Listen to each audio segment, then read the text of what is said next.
The distress signal from Prime had been calling out into the darkness of space for 17 days. 17 long days of silence. 17 days of death and fire and screaming. And still, no one came. Commander Lyra stood on the bridge of her Coalition cruiser and watched her screens with tired eyes. She had not slept properly in days. Below her ship, through the thick clouds of smoke that now covered the planet, 6 billion innocent souls were dying. The Dominion invasion force had arrived without warning, and they had shown no mercy. "Any word from Coalition Command?" she asked her communications officer. Her voice was hollow, empty of hope. The young officer shook his head slowly. His silver scales had lost their shine from stress and exhaustion. "Nothing new, Commander. High Command has classified Prime as a strategic loss. They say our forces are needed elsewhere. They say we cannot spare the ships." Lyra gripped the armrest of her chair so hard that her fingers went white. A strategic loss. That was what they called 6 billion people now. Just numbers on a report. Just acceptable casualties in the grand game of galactic politics. She had joined the Coalition Navy because she believed in something. She believed in protection. She believed in standing up for those who could not stand up for themselves. Now she was learning the ugly truth. The Coalition talked about protection, but when the cost became too high, they simply walked away.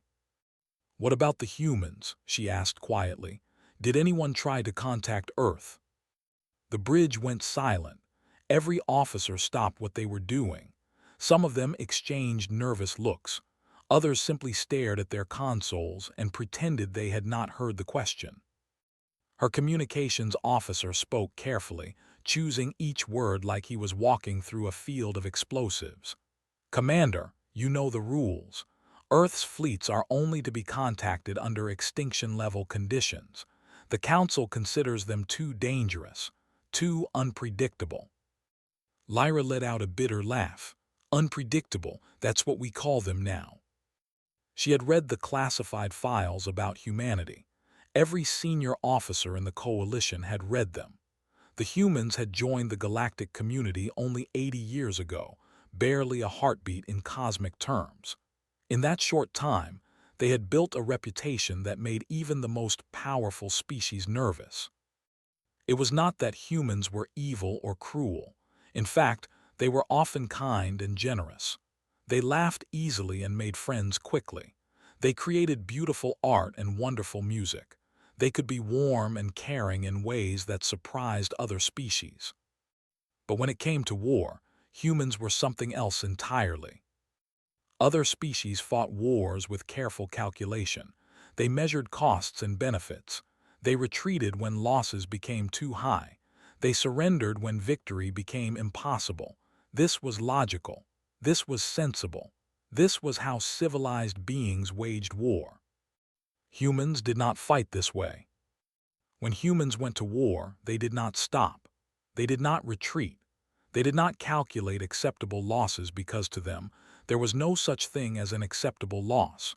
Every fallen soldier was a personal insult.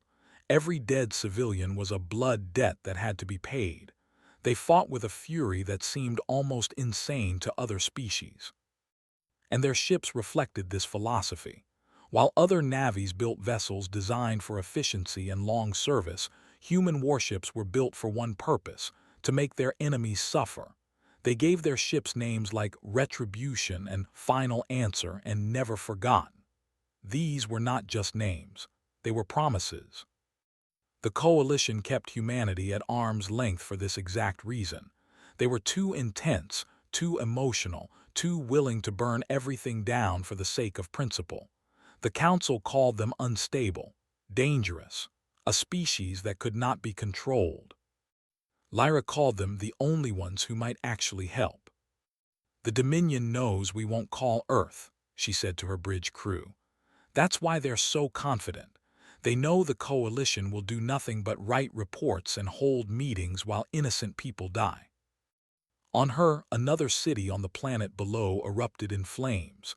Somewhere down there, families were being torn apart. Children were watching their parents die. An entire civilization was being erased while the galaxy stood by and did nothing. Lyra closed her eyes and wished she could do something, anything. Far away, on the other side of the galaxy, the human of Earth continued its endless orbit around its yellow sun. Most of its people went about their daily lives, unaware of the horror unfolding on a distant world. They worked and played and loved and laughed, just like any other day. But in the orbital command station called Sentinel, high above the blue and green planet, Admiral Daniel Price was about to receive a message that would change everything. Daniel was 62 years old. He had served in Earth's naval command for 40 years, and his face showed every one of them. Deep lines marked his forehead. Gray had long ago conquered his hair. His eyes held the weight of too many battles, too many losses, too many hard decisions. He was reviewing fleet reports in his office when his desk communicator beeped. "Admiral, we're picking up an unauthorized transmission. It's coming from Prime, but it's not going through normal coalition channels. Someone is broadcasting directly to us." Daniel frowned. That was unusual. The coalition controlled all official communications. For someone to reach Earth directly, they would have to be desperate. "Show me," he said. The holographic display on his desk flickered to life. A face appeared, and Daniel felt his heart tighten in his chest. She was an elderly female with deep blue skin that was covered in dust and ash. Her large eyes, which should have been bright and curious like all her species, were instead filled with a despair so complete that it hurt to look at her. "Please," she said, her voice breaking. "I know you can hear me. I know you are listening. The coalition has abandoned us. They say we are not worth saving. They say the cost is too high." She paused to wipe tears from her face. Behind her, Daniel could see the ruins of what had once been a beautiful city. Fires burned in the distance. The sound of explosions echoed through the transmission. "The Dominion is killing everyone," she continued. "Our children, our elders, our sick and wounded. They take pleasure in our suffering, and the galaxy does nothing. They say no one will come for us." She leaned closer to the camera, and her eyes seemed to look directly into Daniel's soul. "But I have heard stories about your people, stories that say humans are different, stories that say you do not leave people behind, stories that say you will fight for those you have never met simply because it is right." Her voice dropped to a whisper. "Please, I am begging you. We are all begging you. Help us." The transmission ended. Admiral Daniel Price sat motionless in his chair for a long moment. The office was silent except for the soft hum of machinery. Outside his window, the stars shone cold and distant. Then he reached for his communicator. "Get me Fleet Admiral Cole immediately. Tell her it's urgent." He paused, and when he spoke again, his voice was hard as steel. "And begin wake-up procedures for the Black Fleet." Somewhere in the darkness of space, the most feared force in the galaxy was about to awaken. Cole had commanded Earth's combined naval forces for 12 years. She had fought in 3 major conflicts and dozens of smaller engagements. She had sent young men and women to their deaths and carried the weight of those decisions every single day. But in all her years of service, she had never ordered the Black Fleet to full deployment. No one had, not once in the 50 years since its creation. The Black Fleet existed as a warning to the galaxy. It was a nightmare made of metal and fire, kept in reserve for the day when Earth itself faced destruction. 37 capital ships, each one a monument to human engineering and human anger, waited in the darkness between worlds. They were the last line of defense, the final answer to any threat. And now was about to wake them up for a species most humans had never even heard of. She sat in her ready room aboard the command carrier, watching the transmission from Prime for the 5th time. The old woman's face haunted her. Those eyes, so full of desperate hope, reminded of her own grandmother. Her grandmother who had survived a war on Earth and had taught that some things were worth fighting for, no matter the cost. Her door chimed, and Councilman Gregory's holographic image appeared in her room. He was a politician, one of the civilian leaders who technically had authority over military matters. His face was pale and worried. "Admiral Cole, I've reviewed your request. You're asking me to authorize the deployment of the Black Fleet to a non-human world, in violation of at least 6 coalition treaties without any strategic benefit to Earth." He shook his head. "The Council will never approve this. The other species will condemn us, will be seen as warmongers, as—" "Councilman," interrupted, her voice quiet but firm, "I've served this Navy for 30 years. I've followed orders I disagreed with. I've made compromises that kept me awake at night. But I will not sit here and watch 6 billion innocent people die while we worry about what other species think of us." She stood up and walked to her window. Outside, she could see the dark shapes of her fleet, waiting for orders. Those people down there trusted the coalition to protect them. They joined because they believed in something. And now they're being slaughtered while the galaxy holds meetings and writes reports. "The coalition says." "I don't care what the coalition says," turned back to face him. "I care about what's right, and abandoning those people is not right, not by any standard I recognize." Gregory was silent for a long moment. Then, surprisingly, his expression softened. "My grandfather used to tell me stories about the old wars on Earth. He said the worst thing a person could do was stand by while evil happened. He said silence in the face of cruelty was the same as participation." Nodded slowly. "He sounds like a wise man." "He was." Gregory took a deep breath. "The Council will argue about this for days. By the time they reach a decision, it will be too late, so I'm going to do something that will probably end my political career." He met her eyes. "I'm giving you provisional authorization. Do what you need to do. Save those people. I'll handle the fallout." Felt something warm spread through her chest. Perhaps there was hope for politicians after all. "Thank you, Councilman. I won't forget this." Within 6 hours, the Black Fleet began its departure sequence. It was a sight that few beings in the galaxy had ever witnessed. Ship after massive ship powered up their engines, their hulls gleaming under distant stars. The carrier Unconquered led the formation, a 4-kilometer monster bristling with weapons and fighter bays. Behind it came the battleships Never Forgotten, Humanity's Promise, and Last Hope. Destroyers and cruisers filled the gaps between them, each one crewed by men and women who had volunteered for this mission. Lieutenant Commander Samuel Drake stood on the observation deck of the Unconquered, watching the fleet assemble through a massive window. He was 34 years old, young for his rank, but he had earned it through hard work and natural talent. His brown hair was cut short in military style, and his blue eyes reflected the lights of the gathering ships. His friend and fellow officer, Lieutenant Maria Santos, found him there. She was a year younger than him, with dark hair pulled back in a tight braid and a face that rarely showed emotion. They had served together for 5 years and had saved each other's lives more times than either could count.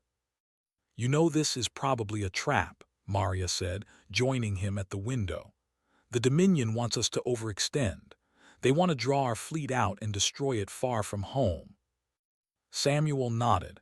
He had considered this possibility. Probably. The Dominion isn't stupid. They had to know that attacking a coalition world this brutally would get attention. "So why are we going?" Samuel turned to look at her. "Did you watch the transmission, that woman's face?" Maria nodded slowly. "I did. She called out to us because she believed we would come. She believed that humans were different from the others, that we wouldn't abandon her people."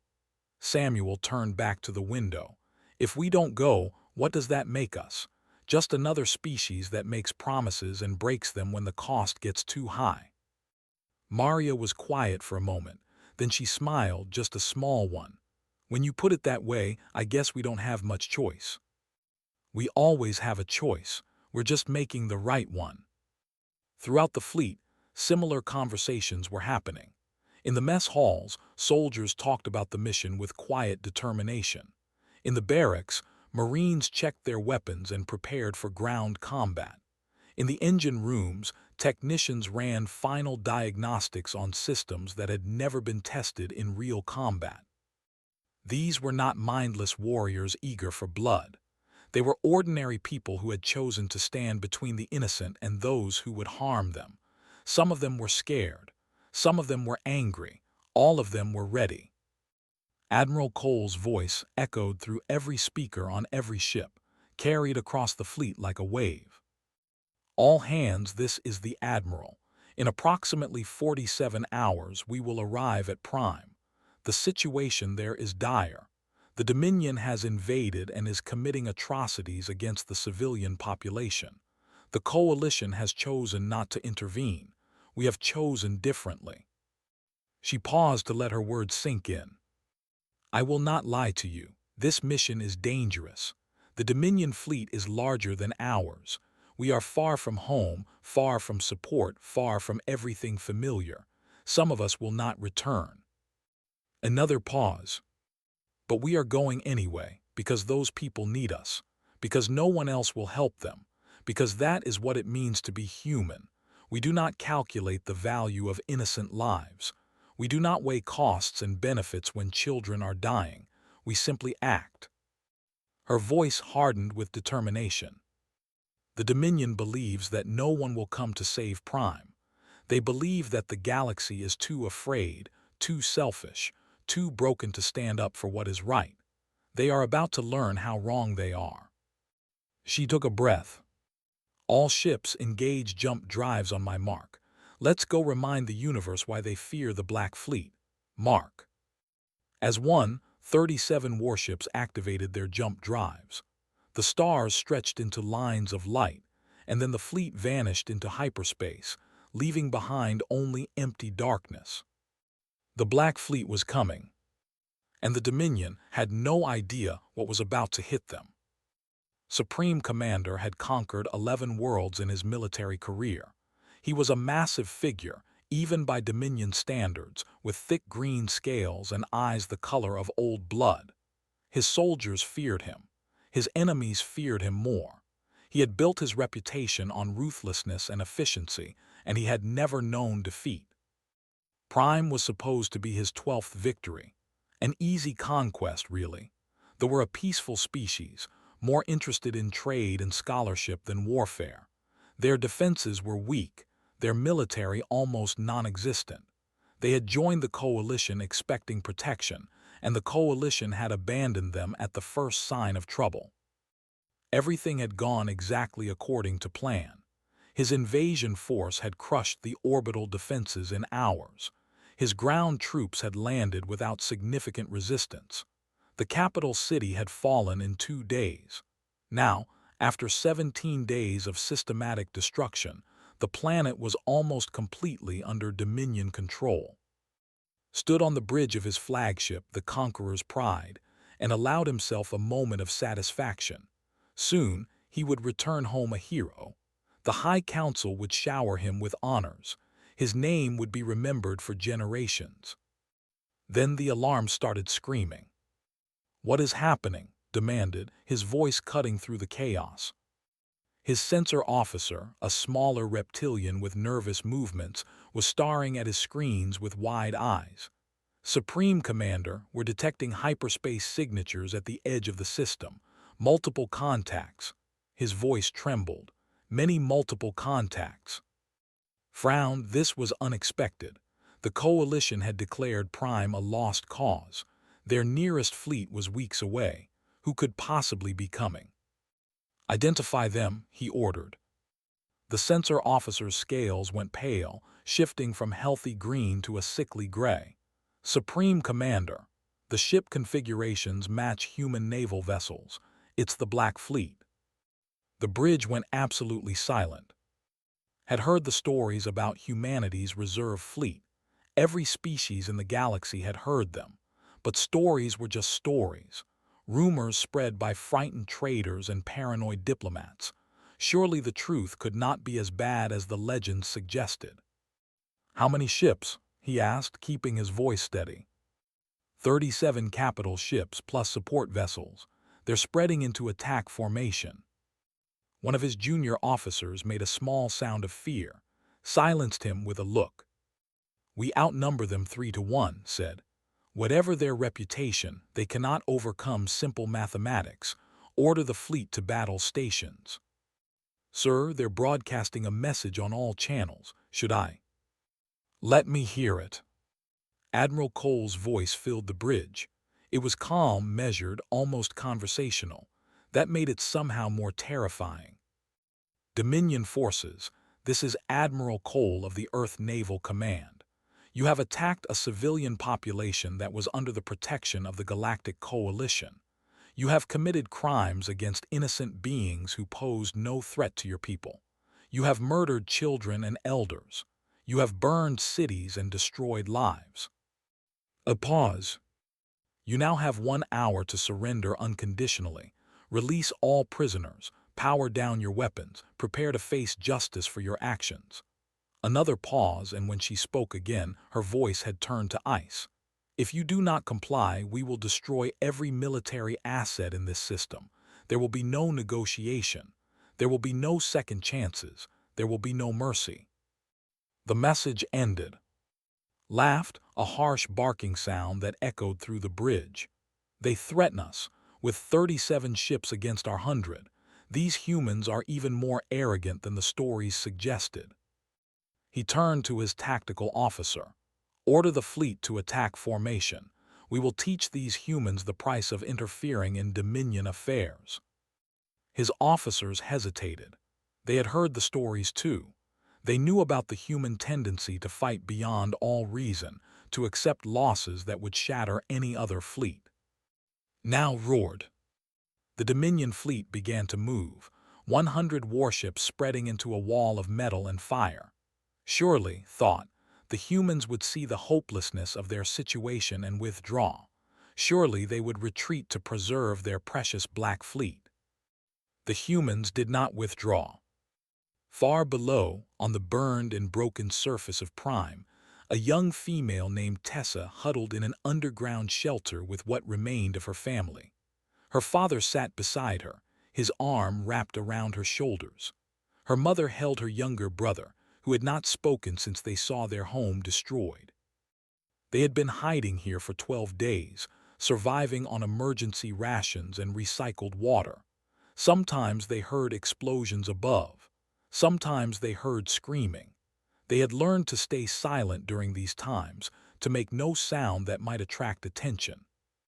Tessa had stopped believing that anyone would save them. She had stopped believing in the coalition, in the promises of protection, in the fundamental goodness of the universe. She had watched her world burn and had accepted that this was how it would end. Then her father's emergency communicator crackled to life. The voice that came through was human, speaking in the common galactic language with an accent Tessa had never heard before. "Attention all civilians on Prime. This is the Earth Naval Command. We have arrived in your system. Help is here. Repeat, help is here." Tessa's mother let out a sob. Her father's arm tightened around her shoulders.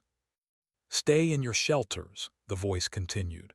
"Remain calm and do not expose yourselves to danger. Our fleet is engaging the Dominion forces. Once the battle is over, our ground teams will find you. We will get you out." The voice paused, and when it spoke again, it was softer, almost gentle. "You are not alone anymore. We came as fast as we could. Hold on just a little longer. We're coming for you." The transmission ended. Tessa looked at her father. Tears were running down his blue face, cutting tracks through the dust and ash that covered his skin. "They came," he whispered. "They actually came." In space, the battle was about to begin. Samuel Drake stood on the bridge of the destroyer, Swift Justice, watching the Dominion fleet approach on his tactical display. The enemy ships were moving in standard attack formation, a tried and tested approach that had won them countless engagements against other species. Maria Santos was at the tactical station beside him, her fingers flying over the controls. "They're trying to use their numerical advantage to overwhelm us. Classic Dominion strategy." Samuel nodded. And what do they expect us to do? Meet them line to line. Exchange fire until one side breaks. Maria looked up from her screens. They think we'll fight like everyone else fights. Samuel smiled. It was not a pleasant expression. Let's show them how wrong they are. All ships in attack Group 7, this is Commander Drake. Break formation on my mark. Target their command vessels first. We're going to tear their heart out before they know what's happening. The chronometer on his display counted down the final seconds. All hands battle stations, mark. The human fleet exploded into motion. Had fought in dozens of space battles across his long career. He had faced coalition fleets, pirate armadas, and rebel forces from 100 different worlds. He had always won because he understood the fundamental truth of warfare. Every enemy had a breaking point. Find that point, apply pressure, and victory was inevitable. He could not find the human's breaking point. The battle had begun 20 minutes ago, and already carefully planned formation was falling apart.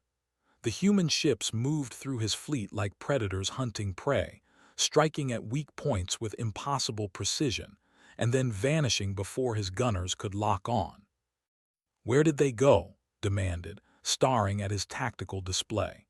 A group of human destroyers had just torn through his left flank, destroying 3 cruisers in seconds. Now they had disappeared into the chaos of battle. I don't know, Supreme Commander, his tactical officer stammered. They're moving too fast. Our targeting systems can't track them. This was not how space battles were supposed to work. Ships were supposed to form lines. They were supposed to exchange fire at measured distances. They were supposed to retreat when losses became too heavy. The humans were doing none of these things. Their fleet had split into 5 separate attack groups the moment the battle started. While the massive carrier, unconquered, and her escorts drew fire from the center of the Dominion formation, smaller groups of destroyers and cruisers struck from every direction. They appeared from nowhere, unleashed devastating volleys, and disappeared before ships could respond. We've lost 12 ships, his second-in-command reported, his voice shaking, including the Pride of Victory and the Dominion's Fist. Claws dug into his command chair. And the humans, how many have they lost? A pause. 8, Supreme Commander. 8, roared. We outnumber them 3-1. How have they only lost 8 ships? But even as he asked the question, he knew the answer. He was finally understanding what made humanity so different from every other species in the galaxy. They were not fighting to win. They were not fighting for territory or resources or political advantage. They were fighting because innocent people were dying on the planet below, and they had decided that was unacceptable. Every ship they lost only made them more determined. Every fallen crew member became a reason to push harder, fight longer, strike faster.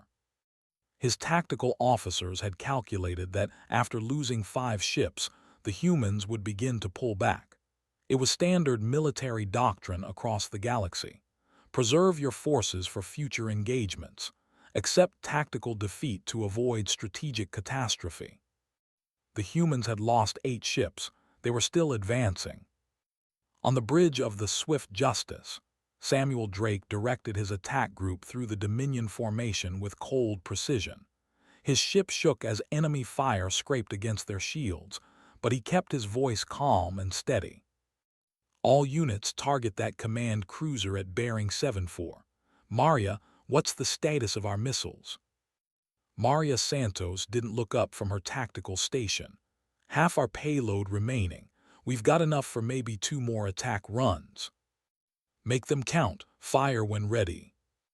The Swift Justice and her sister ships launched a coordinated missile strike. The Dominion cruiser tried to evade, but the human weapons were faster. The enemy vessel erupted in flame, breaking apart as secondary explosions tore through its hull. Target destroyed, Maria reported. Enemy fleet is trying to regroup. They're pulling their command ships back. Samuel nodded. They're scared. Good, let's keep the pressure on. Behind them, the battleship Never Forgotten was living up to its name. The massive vessel had pushed deep into the heart of the Dominion formation, absorbing fire that would have destroyed any other ship. Her armor was and blackened, several of her weapons were offline, but she continued to fight. Her captain, a woman named Rachel, stood on her bridge surrounded by damage reports and casualty lists. She had lost 60 crew members in the last hour alone. The faces of the dead haunted her thoughts, but she pushed the grief aside. There would be time for mourning later.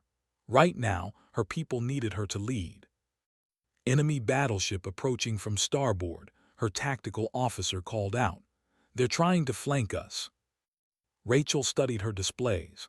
The enemy ship was larger than hers, fresher and undamaged. A standard analysis would suggest retreat and regrouping. Rachel had never been very good at standard analysis. "All batteries target that battleship. Helm, bring us about. We're going straight at them." Her bridge crew didn't hesitate. They had served with her for years and knew how she fought. "Ma'am, are you sure? Our shields are at 30% and—" "I'm sure. The Dominion expects us to run. Let's show them what happens when humans don't run." The Never Forgotten accelerated toward the enemy battleship, all weapons firing. The Dominion vessel returned fire, but there was hesitation in their movements, uncertainty in their aim. They had never faced an enemy that charged into superior firepower. The two ships passed each other at close range, exchanging devastating volleys. The Dominion battleship's engines exploded. The Never Forgotten lost her forward weapons array. Both vessels emerged from the exchange trailing smoke and debris. But the Never Forgotten was still fighting. The Dominion battleship was drifting dead in space. Far below the battle, on the surface of Prime, the Dominion occupation forces were receiving increasingly desperate orders from their commanders in orbit. First, they were told to hold their positions. Then they were told to prepare for evacuation. Then the communications cut out entirely. In the city of, a Dominion patrol was moving through the ruins when they heard the sound. It was a deep rumbling that seemed to come from everywhere at once, growing louder with each passing second. The patrol leader looked up and saw shapes descending through the smoke-filled sky. Human, dozens of them, their engines roaring as they fell toward the surface. "Fall back," he ordered his troops. "Fall back to the command post." But it was too late. They were already landing, their ramps dropping open to reveal ranks of human soldiers in heavy combat armor. The humans moved with terrifying efficiency, spreading out through the streets and securing every building, every intersection, every possible threat. Marine Sergeant Lisa was first out of her. She was a small woman, barely 5 feet tall, but she moved with the confidence of someone who had done this many times before. Her rifle swept across the ruined street, searching for targets. "All units, this is Sergeant. Secure the perimeter. Medical teams, prepare for mass casualties. Remember, we're here to save lives, not take them. Only engage if engaged." Behind her, human medics and engineers poured out of the transport ships.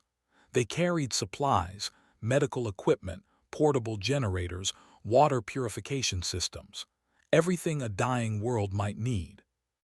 A civilian emerged from a nearby building, staring at the humans with wide, disbelieving eyes. Lisa lowered her weapon and approached slowly, her hands raised to show she meant no harm. "It's okay," she said gently. "We're here to help. Are there others inside? Anyone who needs medical attention?" Then an elderly male began to cry. "You came," he whispered. "You actually came." Lisa felt tears prick at her own eyes, but she forced them back. There would be time for emotion later. "Of course we came. Now let's get you somewhere safe." In orbit, the battle was reaching its climax. Watched his fleet crumble on the tactical display and felt something he had never experienced before. Fear. Not fear of death, but fear of something worse. Fear of what these humans represented. Fear of a species that would cross the galaxy to fight for people they had never met. "Supreme Commander," his communications officer called out. "We're receiving surrender signals from multiple ships. The Dominion's glory, the Iron Claw, the victory assured. They're all requesting permission to surrender." Surrender, the word tasted like poison in his mouth. He looked at his tactical display one final time. 67 of his ships were destroyed or disabled. His fleet was broken. His invasion was over. "Order all remaining ships to retreat," he said quietly.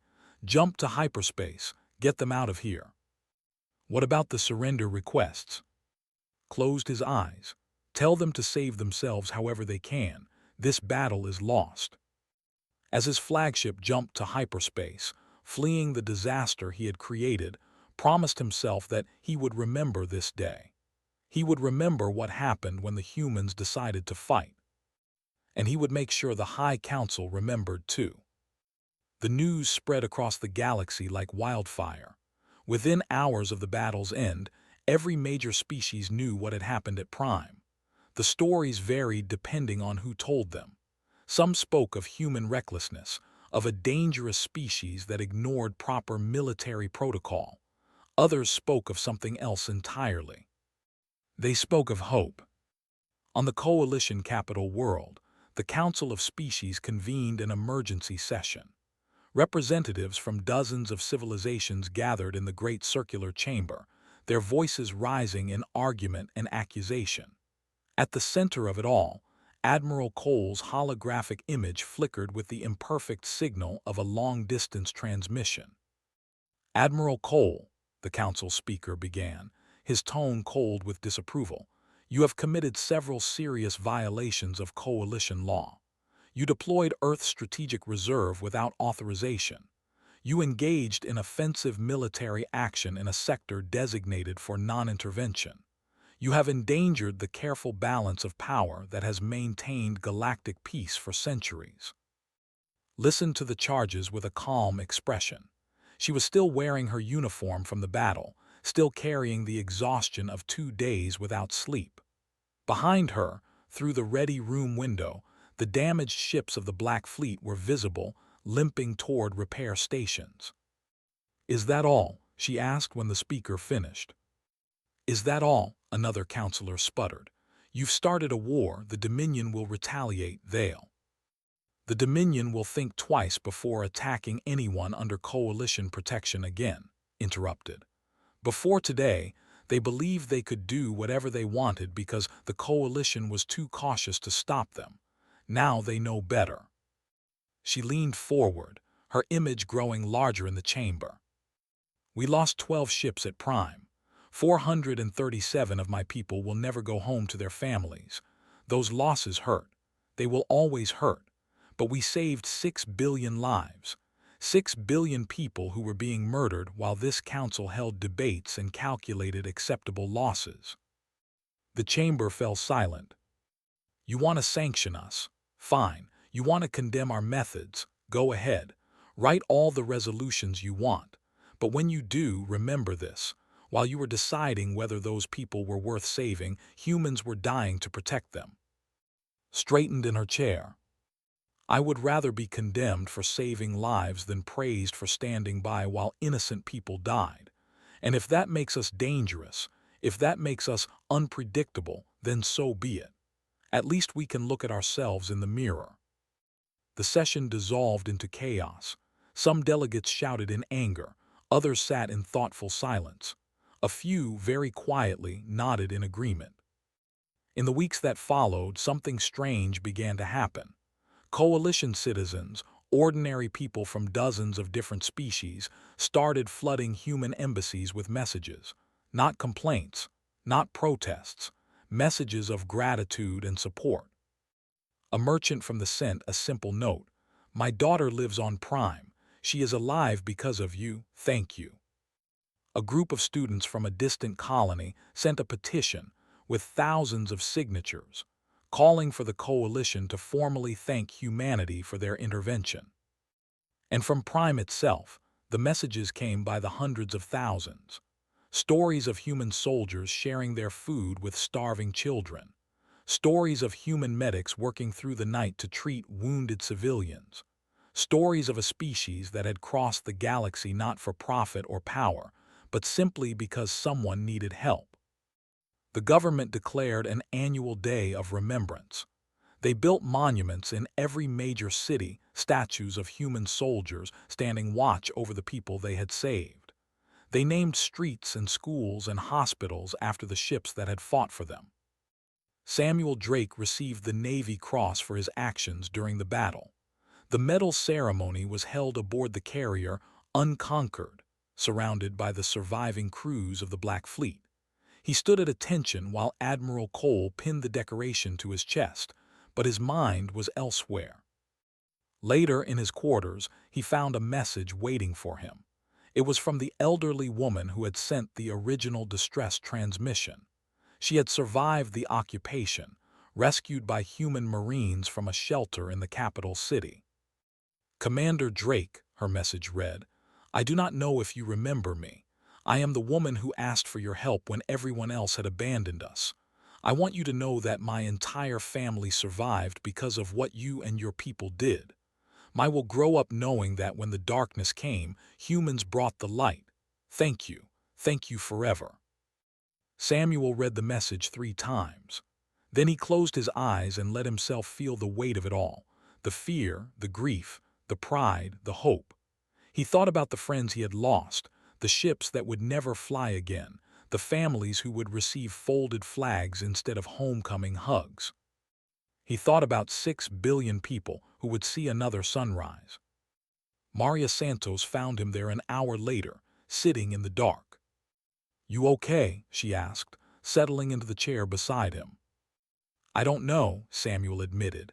"We lost so many people. Sometimes I wonder if it was worth it." Maria was quiet for a moment. "Do you remember what you told me before the battle, about why we were going?" Samuel nodded slowly. "I said we were making the right choice." "And were we?" He thought about the question. He thought about everything they had sacrificed. And then he thought about Tessa, the young woman he had met during the ground operations. She had approached him after the fighting ended, her eyes still red from crying, and had pressed something into his hands. It was a small carved stone, a traditional symbol of gratitude. "For saving us," she had said simply, "for coming when no one else would." Samuel reached into his pocket and felt the smooth surface of that stone. "Yeah," he said finally, "it was worth it." Far across the galaxy, in a darkened throne room, Supreme Commander knelt before the Dominion High Council. His scales were dull with shame, his posture bent with defeat. He had arrived expecting execution. Instead, he had been summoned to provide a report. "Tell us everything," the eldest counselor commanded. "Leave out nothing." So told them. He told them about the human ships that moved faster than anything he had ever seen. He told them about human captains who charged into overwhelming fire rather than retreat. He told them about human soldiers who treated wounded enemies with the same care as their own people. "They are not like us," he concluded. "They are not like anyone. They do not fight for territory or resources. They fight because they believe it is right, and they will not stop. No matter how many of them die, they will not stop." The council was silent for a long time. "Then we must change our plans," the eldest counselor finally said. "If humanity will truly fight for species they have no connection to, no treaty with, no obligation to protect, then every calculation we have made about expansion must be reconsidered." He leaned forward, his old eyes hard with something that might have been fear. "We will withdraw from coalition space. We will watch and learn. And we will pray to our ancestors that we never give the humans another reason to deploy their Black Fleet." On Earth, Admiral Cole attended a memorial service for the fallen. She stood at a podium before hundreds of grieving families, before the flags of 12 lost ships, before the names of 437 heroes etched in stone. She read each name aloud as tradition demanded. It took almost an hour, and when she finished, her voice hoarse with emotion, She spoke the words that would become Earth's promise to the galaxy. They needed us, so we went, and we will always go, because that is what humanity does. We do not leave people behind. We do not calculate the value of innocent lives. We do not abandon those who call for help. She looked out at the crowd, at the tear-streaked faces and the proud, broken hearts. The galaxy may not understand us. They may fear us or resent us or call us dangerous, but they will never be able to say that we looked away when innocents suffered. They will never be able to say that we ignored cries for help because the cost was too high. Her voice grew stronger. We are humanity. We are imperfect and stubborn and sometimes too quick to anger. But we are also brave and loyal and willing to sacrifice everything for those who cannot protect themselves. And as long as there are tyrants in the galaxy who prey on the weak, as long as there are innocent people who cry out in the darkness, we will answer. She raised her hand in salute. For those we lost, for those we saved, for those we will protect in the future, we will never stop fighting. We will never stop caring. We will never leave anyone behind. Somewhere among the stars, on a rebuilt world called Prime, the survivors looked up at the night sky and saw something new in those distant points of light. They saw promise. They saw protection. They saw hope. Because they knew now what the entire galaxy was slowly learning.